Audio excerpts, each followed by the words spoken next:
Hi everyone!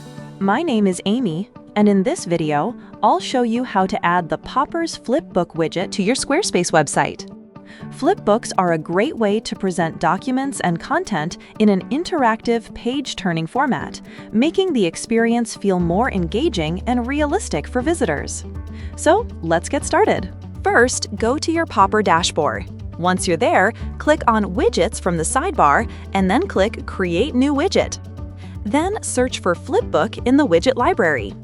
Open it and then choose a layout. After that, the widget editor will open with the preview on the right side and the settings on the left side. Here you'll see two ways to create a flipbook. The first is using PDF and the second is creating it manually. If you want to add content manually, click Add Page. You can add an image, title, and content on each page, and continue editing each page the same way. If you choose the PDF method, just upload your PDF file and it will automatically render inside the flipbook. Next, go to the Templates tab, where you can select different templates.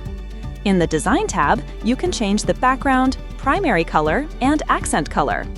Then in Physics and Texture, you can adjust the paper texture, flip speed, and dynamics.